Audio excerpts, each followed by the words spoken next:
Hello and welcome to the Urban Farming Show. As always, this is where we bring you stories of farmers who are doing farming within the urban setup. And today we are coming to you from Kajiado West in Kiserian with our host farmer called John Wambu. He calls himself the Screamer. He will be telling us where the Screamer actually came from.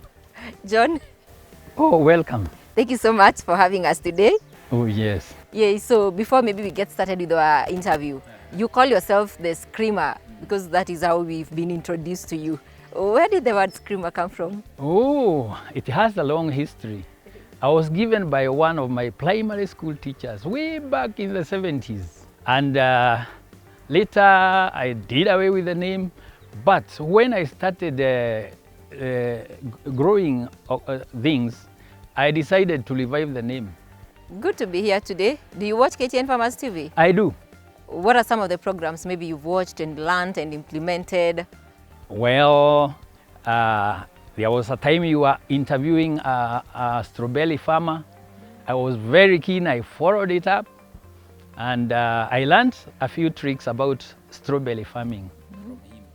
So there are others I've come across, like when you talk about urban farming, and you can see this area is not big.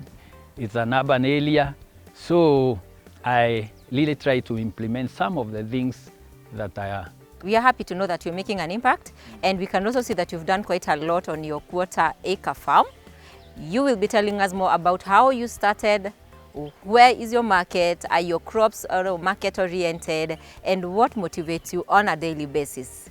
Okay. Welcome to the Urban Farming Show.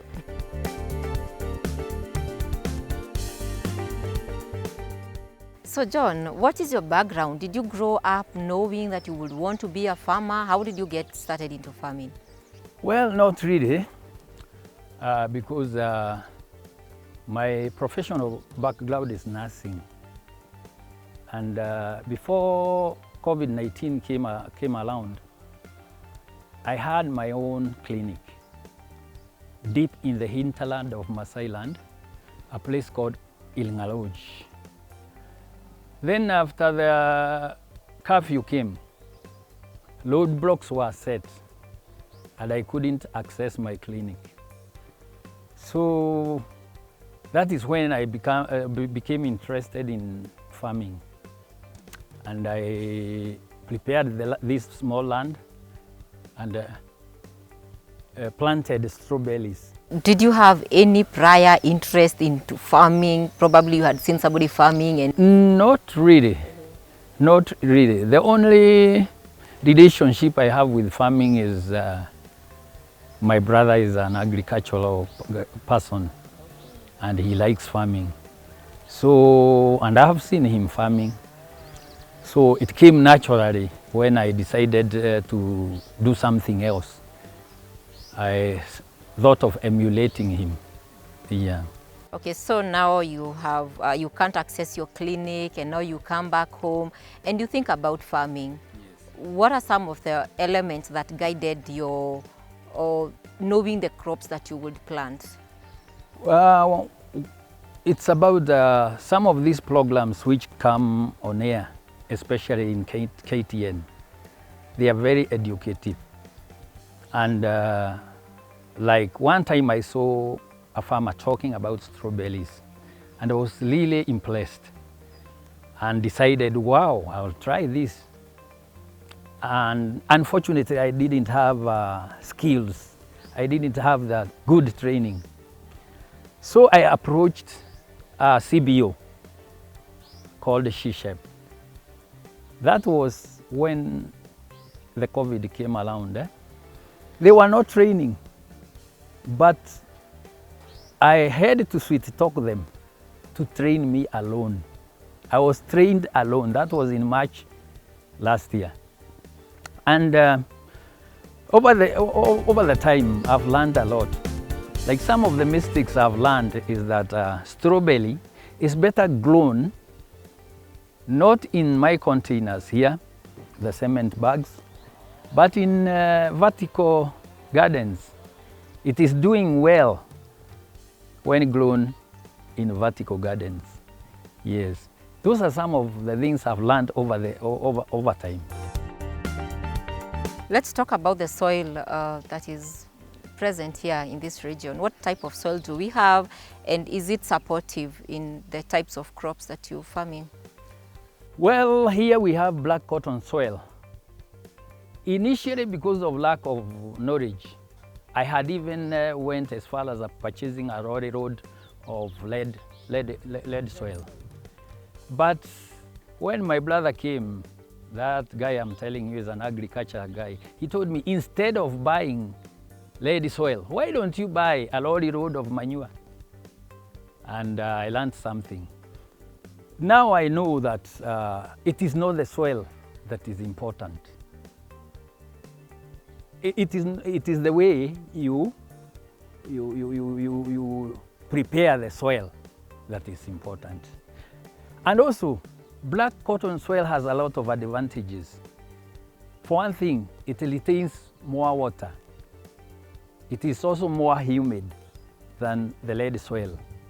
So, like for example, when I water this place, like you can see this glass, when I water it once, it can even stay for 3 days without needing water. But as for lead soil, when you water after 1 day, I constructed a well which is down there, and it is the depth is about 52 feet down. But generally this area has a lot of underground water. There is a valley down here, and almost all these homesteads around, they have wells. My neighbor here has, my neighbor here has. These guys who are down here, they have the wells. So these are places with a lot of underground water. So you said you are an organic farmer. What can you say organic farming, in your own understanding, in the things that you've been doing? What is organic farming? Organic farming is that farming which is friendly, one, to the environment. Two, it is also friendly to the ecosystem. And it is also very healthy. I told you I come from a medical background. I did nursing. And one of the mistakes that we do, we dissociate the type of food we eat and the way we live. And that is a tragedy. Because some of the diseases that we are having today comes because we don't feed properly. Most of us are careless feeders. We eat just to live, but we don't eat in order to live well. So those are some of the things that impressed me about organic farming. Another thing, very important, personal experience. I come from a family where genetically some lifestyle diseases like diabetes, like hypertension have been a challenge to the family. To give you an example, my father died about 15 years ago, cardiac arrest. Cardiac arrest is whereby it's a failure, it's a heart failure, whereby the heart just ceased to function. And he died. He was well the whole day, but he died. My elder brother, my immediate elder brother, died in 2018. He had congestive cardiac failure. And his disease came secondary to high blood pressure. He had lived with blood pressure for a long time, undiagnosed, until his organs, his vital organs like the heart, started failing, until he got CCF. Just recently, a year ago, a brother of mine, who is my immediate follower down, succumbed to diabetes. Unfortunately, he didn't have the privilege of being buried with both legs. because he was amputated. His diabetes had become uncontrollable until he developed gangrene. The leg almost died off, and doctors had to chop off the leg. So, coming from that background, I believe in being careful with what we feed on.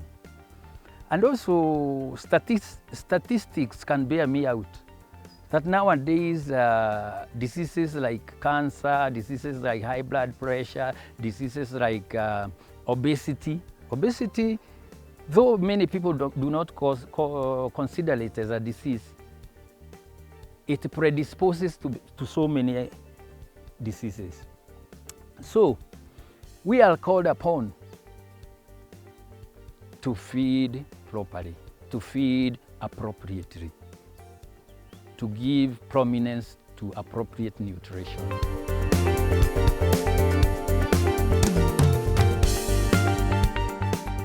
So thank you so much for staying with us. This is the Urban Farming Show, today coming to you from Kajiado West here in Kiserian. And of course, you've had the first interview bit with John Wambo about his story and some of the encounters he has had in his life. And what he's really persuading is that don't just eat to live, but eat to live well. Well, we're going to be taking a short commercial break, but don't go too far. Once we come back, John will be taking us around his farm to show us the various crops that he has.